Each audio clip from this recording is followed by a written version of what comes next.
Exactamente. Vamos a saludar a Carlos Quintriqueo, quien es por un lado, presidente del partido Más por Neuquén, que con este partido busca su banca en el Senado y además es el secretario general de ATE. Quintriqueo, ¿cómo le va? Buen día. Vanessa Millar, Nicolás Minicini. Buenos días al equipo, buen día a la audiencia. ¿Cómo está en este feriado? Bien, bien, bien. Desde Bien. temprano ya por salir en un rato más. Bien, bien, bien. Una de las actividades que han hecho el fin de semana está vinculado al partido que fundó, al partido Más por Neuquén, y que involucra a los jóvenes también. De hecho, hubo una actividad denominada Los jóvenes somos el presente. Hubo estudiantes, hubo trabajadores, bueno, militantes también, donde se ha reflexionado. ¿Qué conclusiones saca de las más importantes de lo que se ha vivido en esta actividad? Mira, una de las conclusiones primero es que los jóvenes se organicen, ¿no? Una actividad que nació con algunos jóvenes en algunas de las charlas que hemos ido manteniendo en los días que salimos a los barrios, donde se les planteó la necesidad de que ellos mismos se organicen y no esperen que los mayores vayamos a organizarlo, sino que nazca realmente. Y fue así, de hecho el día sábado organizaron un encuentro, estuvieron en el encuentro y yo luego pasé a saludarlo después de su tarde de trabajo que tuvieron, donde pudieron debatir sobre las realidades que tienen cada uno, ¿no? Respecto de cómo cuesta la accesibilidad al trabajo, la accesibilidad a la vivienda, aquellos que tienen la posibilidad de tener el trabajo y aspiran a la accesibilidad a la vivienda y hoy también se les hace casi imposible, no solo por no poder independizarse en cuanto a los valores de un alquiler, sino que ante la imposibilidad de no tener planes de vivienda en los cuales ellos puedan en el futuro poder también acceder. Pero ahí sí hay una cuestión central que es el trabajo, el acceso al trabajo respecto de la propia formación que se tiene, no les dificulta mucho, ¿no? Claro. Bien. Y en cuanto a educación, es un tema que también han mencionado, es En un tema que educación el preocupa. planteo es parte de ese planteo tiene que ver con eso, es decir, a ver, de cómo se forman y por ahí en la formación no es acorde o no es la necesaria para la actividad que Neuquén mayoritariamente tiene y sobre todo acá en la confluencia, que tiene que ver con la actividad petrolera y gasífera. Entonces muchas veces por ahí hay muchos jóvenes que tienen el secundario terminado, pero su carrera o sus estudios no están acorde y al no tener experiencia laboral menos todavía tienen esa posibilidad. Entonces también es a pensar a futuro en cómo ellos también, y yo creo que es uno de los desafíos, también poder opinar respecto de cuál es la educación que se necesita y cuál es la educación que requieren los jóvenes.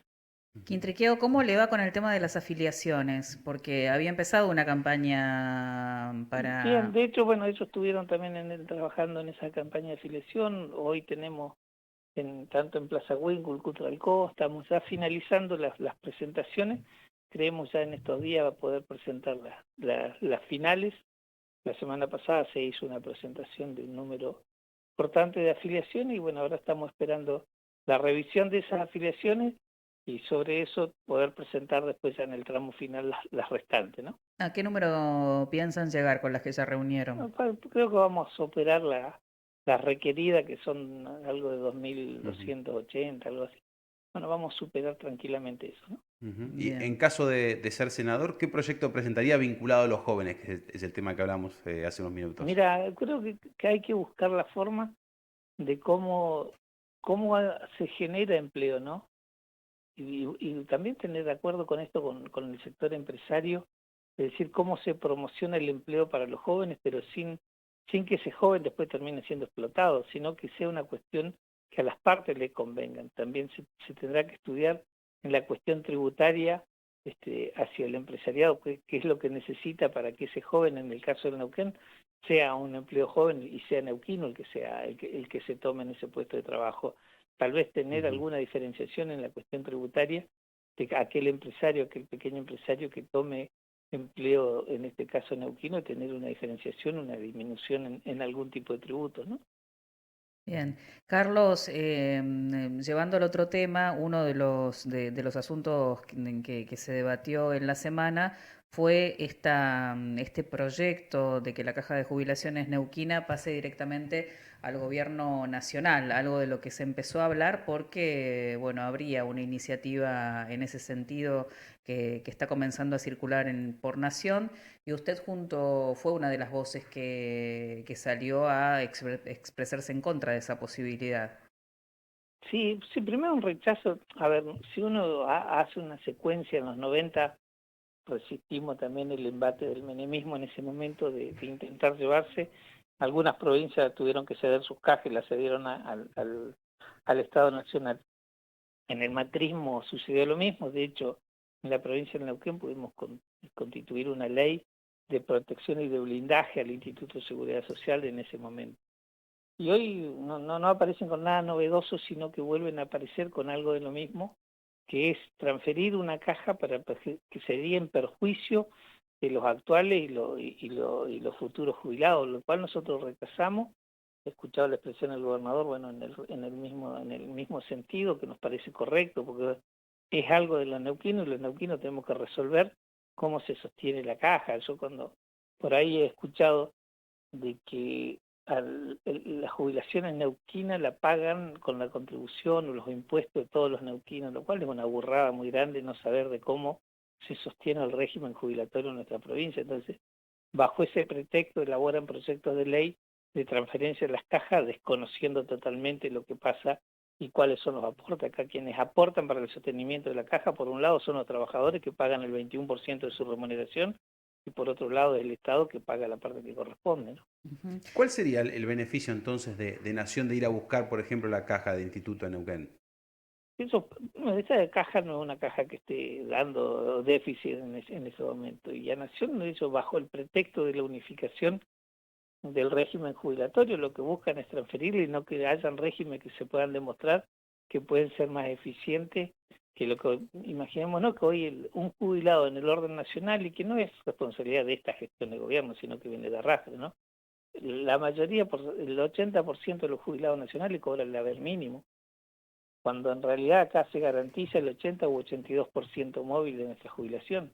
Entonces sí se puede demostrar de que hay otros regímenes que funcionan, que hay un Estado Nacional que no les interesa, y de hecho, bueno, se han vetado míseros incrementos al sector de jubilados, y en esta nueva aprobación que hubo días pasados se promete nuevamente volver a vetar. A ese es el designio en lo que nos quieren llevar, ¿no? Donde ser esos jubilados que los días miércoles reclaman y les golpean. La verdad que los neuquinos nos vamos a oponer a cualquier intento de traspaso.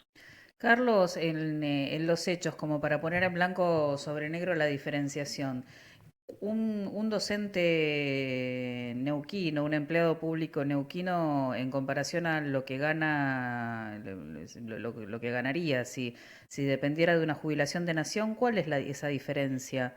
¿Cuál es la diferencia que tenés? Que acá alguien que se jubila por el régimen se jubila con el 80 u 82% según la cantidad de años de aporte que haya tenido, ¿no? Algunos que superaron los 30 acceden al 82%.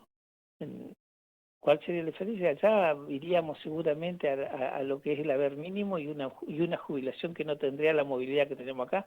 Acá la jubilación tiene la movilidad que ante cada incremento salarial se respeta esa variación salarial del 80 u 82%, se sigue manteniendo en cada una de las recomposiciones salariales. Entonces, acá pasaríamos sí a un régimen donde yo no tengo duda que nos pasarían a todos al haber mínimo, muy lejos de estar percibiendo el 80 u 82% móvil de un trabajador en actividad, que es lo que pasa hoy en el Estado Nacional. O sea, el perjuicio sería totalmente para nuestros jubilados actuales y para los futuros jubilados, de tener una pérdida abismal de lo que dice el régimen. Pero acá también hay una cuestión central. Acá la Constitución del Neuquén prevé el régimen jubilatorio, o sea, es más difícil todavía trasladar. Por eso digo que cuando se arman proyectos sin tener el conocimiento y se cometen esta burrada de querer trabajar en traspaso de caja, primero hay que hacer un análisis de todo el contexto, y fijarse que acá hay una constitución en la provincia de Neuquén que protege a los ciudadanos y dentro de ellos a los jubilados, ¿no? Ujú. Habría que cambiar primero la ley en la legislatura neuquina. Exactamente. Ujú. Bien. Carlos, va a ser una semana especial. ¿Cómo cree que se va a vivir esta semana teniendo en cuenta que el miércoles Cristina Kirchner se va a entregar a la justicia? Yo creo que, bueno, creo que desde el momento de la condena hay una movilización permanente de la sociedad.